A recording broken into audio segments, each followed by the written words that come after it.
Entrevista con el ministro de Producción, Francisco Cabrera.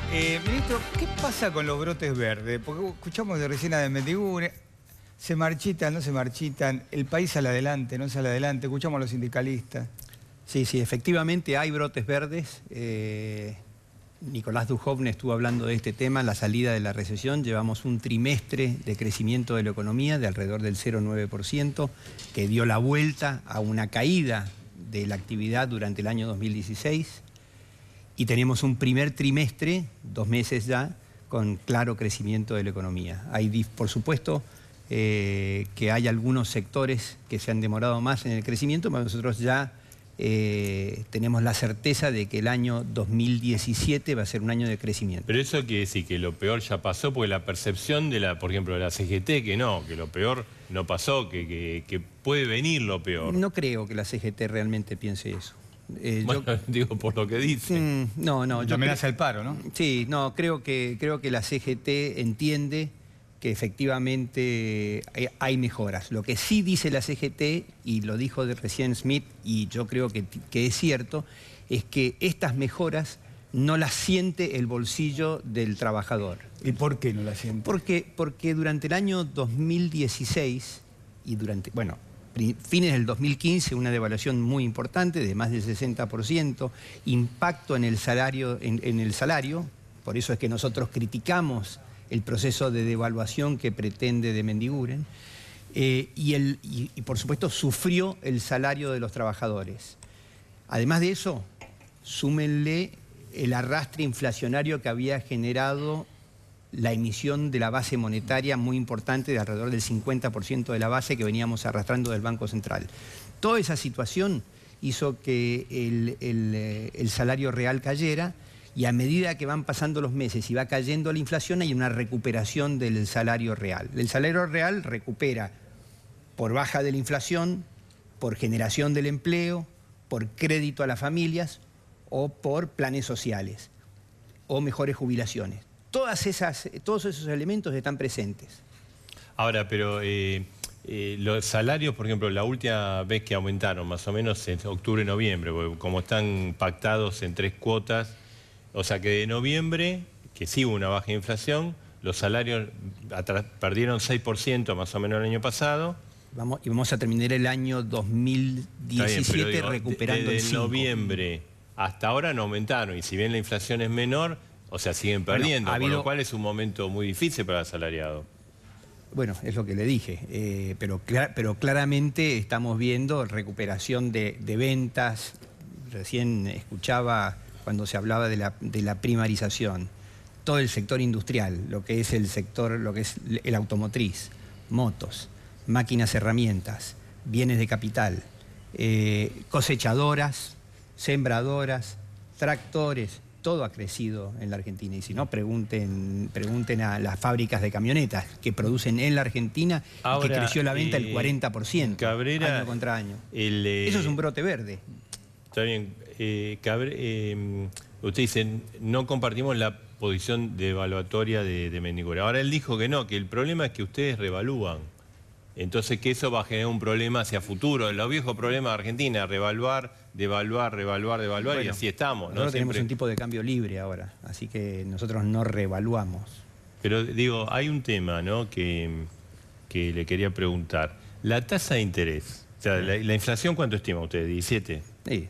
Es la meta de inflación. ¿Por qué está en 25? ¿No 21, tendría que bajar? En 21. Para usted, porque eso sería reactivante.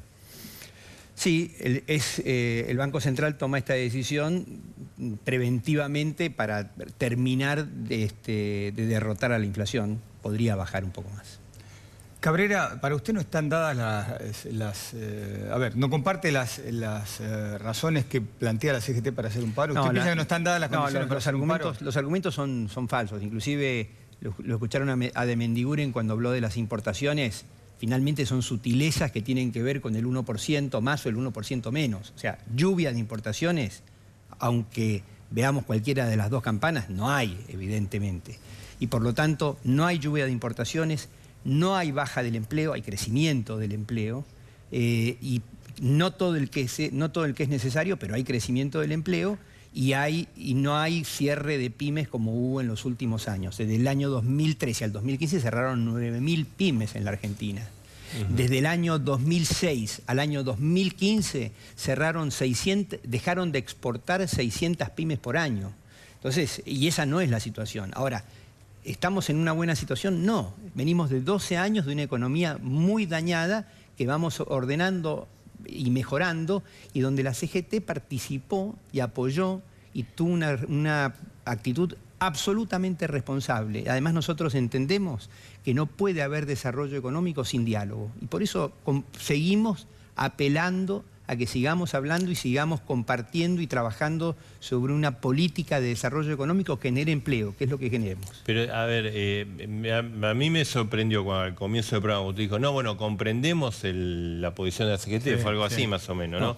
Comprendemos que haya un paro o una movilización, importante, porque hay mucha gente que no le alcanza el salario o que tiene Pero temores. ¿eso no es contradictorio con el panorama que ustedes ven? No. Hay todo el proceso económico toma su tiempo. A ver, nosotros escuchábamos el otro día información sobre capacidad instalada ociosa, que es alrededor del 40%. Sí, muy fuerte.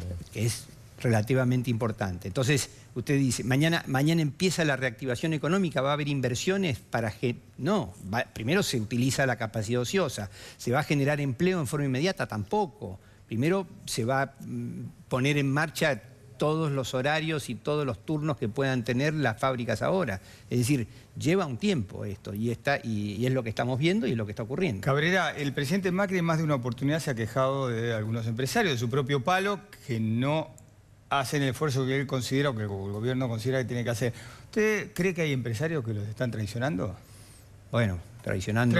Póngale otra palabra, que no les están dando una mano. No cumplen lo que ustedes habían quedado o lo que ustedes esperaban, ¿no? Yo creo que no están siendo suficientemente colaborativos con el proceso de crecimiento. La alternativa a una economía ordenada, competitiva, que crezca, es un escenario muy negativo. Y los empresarios deberían ser más colaborativos con un país que está tratando de salir de esta economía tan dañada. ¿Y por qué no lo hacen, a su entender? No lo sé. No lo hacen porque o no le conviene, o porque boicotean al gobierno, o no están de acuerdo con lo que ustedes... Me parece que tienen algún nivel de... Algunos de ellos, hay muchos muy responsables y algunos de ellos tienen algún nivel de irresponsabilidad. También creo que el sector empresarial, lo mismo que toda nuestra sociedad, han pasado 12 años no funcionando como empresarios, pidiendo permiso para importar, pidiendo permiso para vender, pidiendo permiso para poner un determinado precio.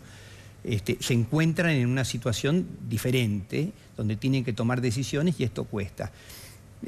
Otro tema que me llamó la atención del discurso de Daer tiene que ver con el miedo a integrarse al mundo.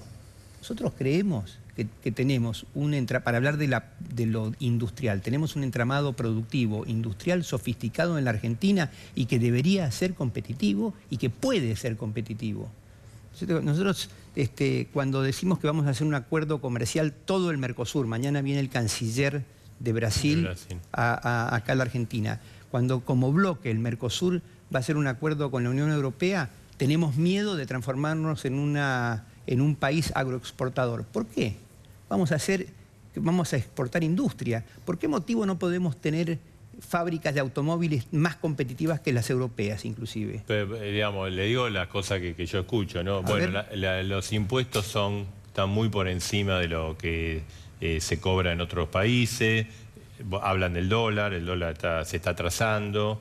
¿Qué más? Bueno, la tasa de interés está muy por encima de lo que se paga. Entonces, así no podemos competir. Ese es un poco el argumento en forma inmediata no, pero nosotros, por eso es que nosotros tenemos que generar una productividad mayor de la economía argentina, y tal cual usted dijo, el costo del capital es alto todavía, y por lo tanto el financiamiento lo es. El acceso a la tecnología es muy caro, por eso bajamos los aranceles de las computadoras a cero. La logística es muy cara en la Argentina, por eso tenemos el plan de logística tan importante y la inversión en trenes de carga. La burocracia en la Argentina es muy importante, estamos yendo por una ventanilla única de comercio exterior. Tenemos, bueno, una cosa de las más importantes, tenemos que hacer una reforma tributaria en la Argentina inteligente, Bueno, todo esto lo sabemos. Bajar impuestos. Sí, cuando porque uno están habla, cuando uno escucha a los Cuidado, a ver si funcionarios, te no ocurre importa el otro gobierno, impuesto. hacer una reforma tributaria, siempre cobra el asalariado. No, nosotros tenemos que bajar impuestos en la Argentina, si no, no vamos a tener una economía competitiva. Eso es así. Y la restricción y la frazada es siempre corta y nos hemos encontrado, como dije yo, con una economía muy castigada y con un déficit fiscal muy alto. Y nosotros hemos elegido el camino del gradualismo, no hemos elegido el camino del shock. Y por lo tanto, todos los años vamos a estar mejor que el año anterior. Ayer a las 16, cuando empezó el acto, Sí. Usted estaba con Macri. Macri, ¿no? Sí. ¿Y cómo lo vivió el presidente? No, en ese momento estábamos hablando de otros temas, estábamos ¿Es verdad que no lo vio, no vio nada de lo que estaba pasando por televisión, Macri? No, es verdad, yo tampoco. En ese momento estábamos tratando otros temas. Mejor no enterarse, digamos. Gracias, Cabrera, por haber estado con nosotros. Gracias por estar y bueno, todo el tema de la semana, ¿no? Y vamos Sí. a meternos en otro tema de la semana muy fuerte, que fue la presencia de Cristina en tribunales. Porque claro, en medio de todo esto, ¿qué tal, Silvia Martínez? ¿Qué ¿Cómo tal? está? ¿Cómo están? Buenas noches. En medio de todo esto, del paro docente, la marcha docente, la marcha de la CGT, lo que pasó esta noche con la marcha de las mujeres y la marcha de las mujeres en sí, estuvo el paso de Cristina Kirchner y de sus hijos por tribunales, que no es un tema menor, ¿no, Marcelo? Claro. Porque él es la causa, una de las causas que más le preocupa a Cristina Claro, y a sus hijos. Y los Silvina sauces. es, junto con Margarita Stolbizer, las que llevan adelante precisamente esta denuncia. Y hoy, creo que o mañana, van a presentar un pedido de procesamiento para Exactamente, mañana vamos a hacer un pedido de procesamiento, creemos que están dadas las condiciones, más allá que nosotros somos amicus curiae, o sea, ayudamos, colaboramos con la labor del tribunal, sabemos que lo que vemos nosotros obviamente lo va a ver el juez y lo va a ver el fiscal, pero nos llamó la atención tanto, digamos, las indagatorias, que es la oportunidad que tienen de defenderse los imputados, que no lo hicieron porque evidentemente no tienen, digamos, los elementos para hacerlo. Estuvieron en tribunales como si nada hubiese pasado, diciendo es una persecución política, dejamos este escrito y nos vamos. Y Cristina Kirchner estaba preocupada porque no le habían escrito que ella vive con su Perrita Lolita, y pasaron. Exactamente, y uno lee los escritos y no justifican nada. No responde a nada de las denuncias, los escritos, ¿no? Exactamente, no Ya pasó responde con a la nada. causa del dólar futuro también. Exactamente, pero digamos, en este caso es tan simple para contestar, es tan básico. Uno puede ver tres estrategias diferentes, si se quiere. Cristina, su grupo, tiene una estrategia más política. Bueno, ataco al juez, hablo de Macri, los Panama Papers, le ataco de Stolbizer, pero no digo nada de lo que me están acusando. Cristóbal López y sus socios sí tratan de dar una explicación que deja bastante que desear. Recordemos... No, lo de Cristóbal López, perdón, señora, nos tomó el pelo a todos porque decir, y yo alquilé ahí porque eran baratos. Sí.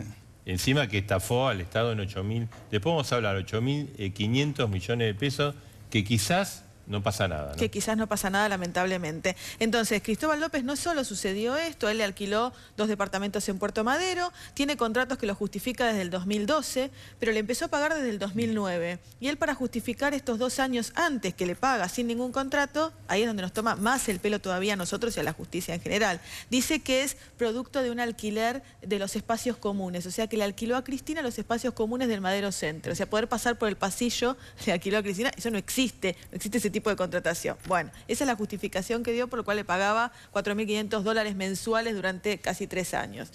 Lázaro Báez, que tuvo otra voluntad, el único que está detenido en esta causa, no por esta causa, pero que está detenido, se presenta, se sienta, además de un escrito, y trata de responder preguntas, pero con una amnesia repentina, porque todo lo que le preguntaban, él no se acordaba de nada. Lo cierto es que dejan bastante que desear. Y el circuito de esa plata, porque la gente escucha la de los sauces, escucha la ruta del dinero acá. El circuito de esa plata, ¿cuál es el origen de ese dinero? Bueno, el origen se presume que es el origen ilícito, claramente, que son empresarios que fueron beneficiados con diferentes negocios a través del Estado, obra pública, concesiones, etcétera. Y siempre remarco esto, a ver, uno dice, ¿qué números tuvieron estos empresarios a favor? Y sí, uno habla de miles de millones. El dinero que estamos hablando acá es mínimo, es menor en cuanto a la facturación. Los Sauces facturó hasta el 2016 aproximadamente 30 millones de pesos. Es un número chico si se quiere comparado con lo demás, pero es el dinero que pudo blanquear. Recordemos que son personas políticamente expuestas y que eran, digamos, yo puedo dar una coima a un empresario con un bolsito o puedo dar una coima blanqueada. Bueno, este era el proceso donde ya se blanqueaba el dinero. ¿Cuánta plata se robaron? Bueno, es la pregunta del millón, ¿cuánta plata se robaron? Uno puede detectar, como se hizo en la obra pública, cuánta plata se les dio, cuántas obras no terminaron, cuánto falta. Los Kirchner tienen una particularidad en sus cuentas bancarias, por hablar del dinero blanco, ¿no? O sea... comprobable. Comprobable. Continuamente, mensualmente, cada uno de ellos tienen 3 cuentas bancarias y van mezclando el dinero, la van pasando de una cuenta a la otra. Esto lo hacen desde los últimos años. En cada pasadita de esta plata van mechando cifras de dinero que para cualquiera de nosotros son exorbitantes, para ellos no es nada, 1 millón, 2 millones. En ese proceso es donde van pequeños, digamos, cifras para ir lavando, pequeñas sumas. Ahora, Silvina, ¿hay pruebas en todo esto? Porque uno escucha a los que acusan. Y Cristina y Máximo y Florencia, que es una persecución política. Bueno, ¿Hay pruebas? Son muy contundentes las pruebas. A ver, está un dictamen pericial de la FIP que es clave. Un dictamen de los peritos que también lo firman los peritos de parte, con lo cual los propios peritos de ellos reconocen que se dan estos alquileres. No han podido probar que los inmuebles estuvieran efectivamente ocupados, que es clave para definir que existió esta contratación o no. Lázaro Báez alquiló durante casi 5 años inmuebles y no puede identificar quién los ocupó. Claro, Silvina, el Lázaro Báez en la declaración y en varias dice, y los hijos también, insisten en que con Cristina no han tenido relación. O sea, que la relaciona con Néstor y en todo caso creo que en su declaración la semana pasada dijo con Cristina tenía la relación de la esposa de un amigo. Pero digamos, ustedes han investigado y en realidad las principales obras tuvo durante el gobierno de Cristina. Es falsa esa imagen que quieren construir. Exactamente, por varios motivos. Primero, que ellos obviamente obtuvieron más obras durante las 2 presidencias de Cristina que la presidencia de Néstor. Terminaron más obras, obtuvieron más sobreprecios durante las presidencias de Cristina. Recordemos que muchas obras se comenzaban, la cobraban al 100%, pero después ellos iban aumentando y tenían este sobreprecio. Cristina recibió más plata después de la muerte de Néstor que a un Néstor vivo, entonces también se da esta situación. Y además ellos manifiestan que después del programa de PPT en el 2013 se corta todo tipo de vínculo. Bueno, los alquileres de los inmuebles siguieron hasta fines del 2015. Y acá otra particularidad. Lázaro dice, o sea, se prueba, está probado en la justicia que Lázaro le pagaba por adelantado a Cristina los alquileres. Ahora, cuando le preguntan por qué le rescindieron a fines del 2015, justo cuando Cristina deja el poder, dice por atraso en los pagos. Entonces, ¿pagabas por adelantado o te atrasabas en los pagos? ¿O se había atrasado en el pago que tenía que venir por el 2016? Hay un montón de incoherencias en los argumentos para cubrir cuando hay argumento y en otro directamente no hay. Directamente no hay. Estamos frente a una empresa totalmente falsa, que no tiene sede social, que hoy siguen repitiendo una sede social que no existe, que no los conocen ahí. No tiene, digamos, no tiene oficina. No tiene oficina, sin inmobiliaria, sin oficina, sin una página web, sin un teléfono donde llamar, no tiene empleados, es el jardinero y la hija de Cristina. O sea, sus únicos clientes, sin Lázaro y Cristóbal no hubieran existido, ni hubieran hecho absolutamente nada. O sea, ¿qué inmobiliaria existen estas características? Los libros se sospecha que están adulteradas las firmas.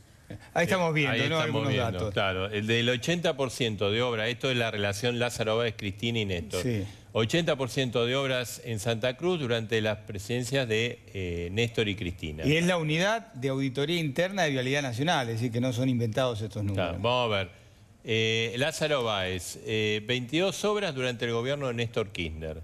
51 durante los mandatos de Cristina, con lo cual desecha lo que decía recién, esta idea de que él no tuvo relación con Cristina, ¿no? Solo finalizó 38 obras, según Vialidad Nacional. O sea que, impresionante. ¿No? Ahora, ¿puede ser que la estrategia de Cristina y de sus hijos sea, si quieren que nos procese, total, en este país da para largo y puede pasar cualquier cosa después?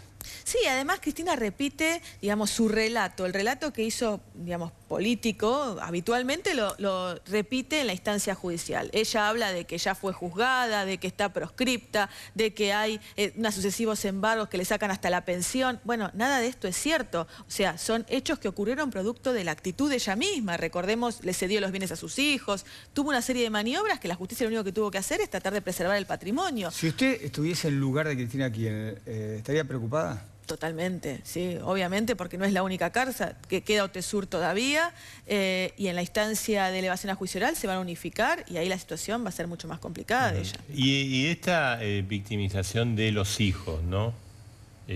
¿Cómo la ve? Sí, ¿cómo la ves vos, Silvina? Claramente también como una estrategia política. El viernes no había ningún riesgo de que Florencia vaya presa. Ese escrito que presenta pidiendo la exhibición de prisión era más del Ahora, mismo ¿el matrimonio involucró a los hijos Sí, claro. para justificar ingresos? Exactamente. Bueno, tenemos dos, en vez de ser dos, somos 4. Sí, sí, sí. Además tiene que ver con una...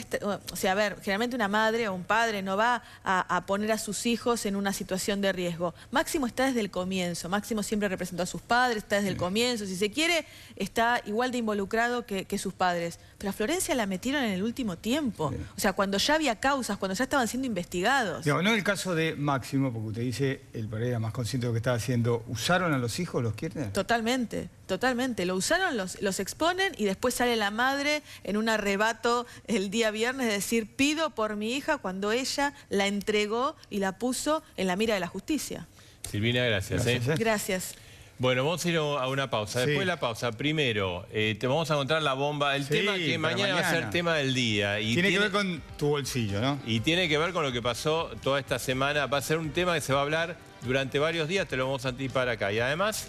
está Marina. Sí, Marina que, a ver, recordamos, fue agredida en la última parte de la marcha por el Día Internacional de la Mujer, cuando grupos violentos atacaron la catedral y atacaron a Marina y a otros colegas. Pero bueno, Marina también nos va a hablar de la marcha. Sí, ¿no? de la otra parte, de la cosa positiva de la marcha en el día de hoy, en instantes.